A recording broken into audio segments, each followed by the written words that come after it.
नमस्कार दोस्तों, जय श्री कृष्ण दोस्तों, राधे राधे। सच्ची श्रद्धा से कमेंट में लिखें हर हर महादेव। देवों के देव महादेव अपनी कृपा सदैव आप पे बनाए रखे। भगवान शिव की पूजा के कुछ नियम हैं जिसका पालन करना जरूरी है। नियम पूर्वक पूजा करने से शिव कृपा जल्द प्राप्त होगी। भगवान शिव को बेलपत्र चढ़ाना हो, जल से अभिषेक करना हो या फिर शिवलिंग की परिक्रमा करनी हो, सबका अपना नियम है। शिव पूजा के महत्वपूर्ण नियम। 1. जलाभिषेक की सही विधि। जब भी भगवान शिव की पूजा करें तो शिवलिंग पर गंगाजल, साफ पानी या फिर गाय के दूध से अभिषेक करें। यह रुद्राभिषेक से अलग है क्योंकि यह नियमित पूजा से जुड़ा है, जबकि रुद्राभिषेक एक लंबी प्रक्रिया है। शिवलिंग का जलाभिषेक करते समय इस बात का ध्यान रखें कि जलधारा पतली और धीमी गति के साथ गिरे। तीव्र गति के साथ जलाभिषेक न करें। जलाभिषेक हमेशा पूर्व दिशा की ओर मुख करके ही करें। साथ ही इस बात का भी ध्यान रखें कि शिवलिंग का जलाभिषेक बैठकर या झुककर करें। सीधे खड़े होकर जलाभिषेक नहीं करना चाहिए। 2. बेलपत्र अर्पण। बेलपत्र के बिना शिव जी की पूजा अधूरी है। 3 पत्तों वाला साबुत बेलपत्र भगवान शिव को अर्पित करें। बेलपत्र को चिकने सतह की तरफ से शिवलिंग पर चढ़ाना चाहिए। बेलपत्र के अलावा आप भांग, धतूरा, आख या मदार का फूल, शमी के पत्ते आदि भी अर्पित कर सकते हैं। शिवलिंग की परिक्रमा। शिव पूजा के दौरान कभी भी शिवलिंग की पूरी परिक्रमा नहीं करनी चाहिए। शिवलिंग के बाईं ओर से परिक्रमा शुरू करें और अर्धचंद्राकार स्थिति तक जाकर वापस अपने स्थान पर लौट आएं। शिवलिंग के जलहरी यानी अभिषेक के दौरान जहां से जल नीचे की तरफ गिरता है उसे लांघते नहीं है। इस वजह से हमेशा शिवलिंग की आधी परिक्रमा करते हैं। 4. शुद्धि के बाद ही करें शिव पूजा। जब भी आप शिव मंदिर जाएं या घर पर शिवलिंग की पूजा करें तो सबसे पहले आचमन आदि से शुद्धि जरूर कर लें। स्वयं को शुद्ध करने के बाद ही पूजन करें।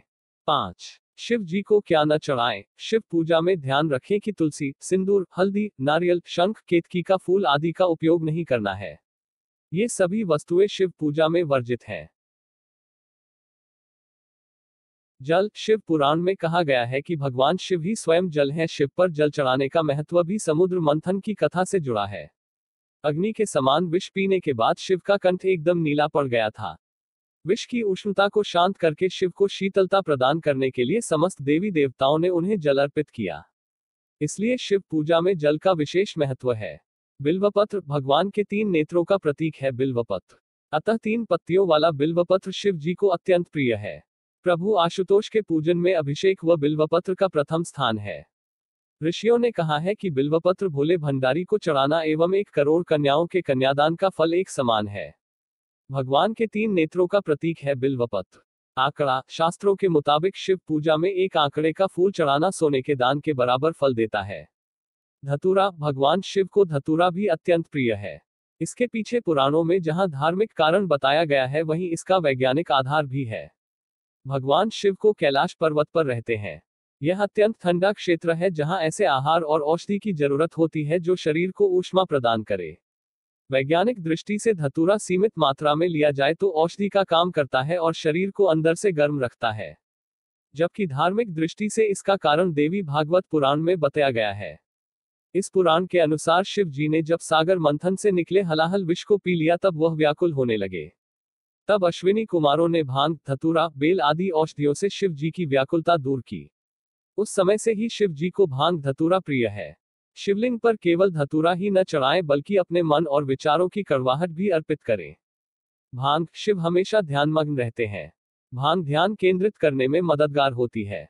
इससे वे हमेशा परमानंद में रहते हैं। समुद्र मंथन में निकले विष का सेवन महादेव ने संसार की सुरक्षा के लिए अपने गले में उतार लिया। भगवान को औषधि स्वरूप भांग दी गई, लेकिन प्रभु ने हर कड़वाहट और नकारात्मकता को आत्मसात किया, इसलिए भांग भी उन्हें प्रिय है।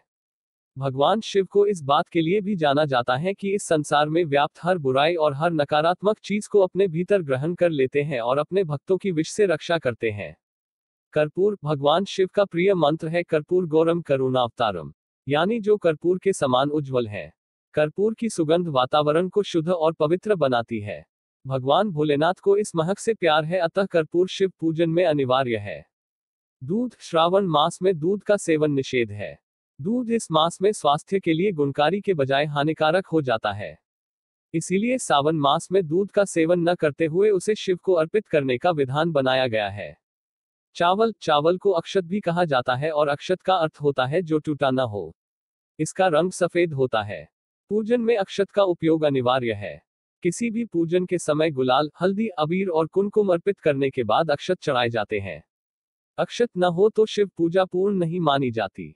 यहाँ तक कि पूजा में आवश्यक कोई सामग्री अनुपलब्ध हो तो उसके एवज में भी चावल चढ़ाए जाते हैं। चंदन का संबंध शीतलता से है। भगवान शिव मस्तक पर चंदन का त्रिपुंड लगाते हैं। चंदन का प्रयोग अक्सर हवन में किया जाता है और इसकी खुशबू से वातावरण और खिल जाता है। यदि शिव जी को चंदन चढ़ाया जाए तो इससे समाज में मान सम्मान यश बढ़ता है। भस्म, इसका अर्थ पवित्रता में छिपा है, वह पवित्रता जिसे भगवान शिव ने एक मृत व्यक्ति की जली हुई चिता में खोजा है, जिसे अपने तन पर लगाकर वे उस पवित्रता को सम्मान देते हैं। कहते हैं शरीर पर भस्म लगाकर भगवान शिव खुद को मृत आत्मा से जोड़ते हैं। उनके अनुसार मरने के बाद मृत व्यक्ति को जलाने के पश्चात बची हुई राख में उसके जीवन का कोई कण शेष नहीं रहता। ना उसके दुख, ना सुख, ना कोई बुराई और ना ही उसकी कोई अच्छाई बचती है।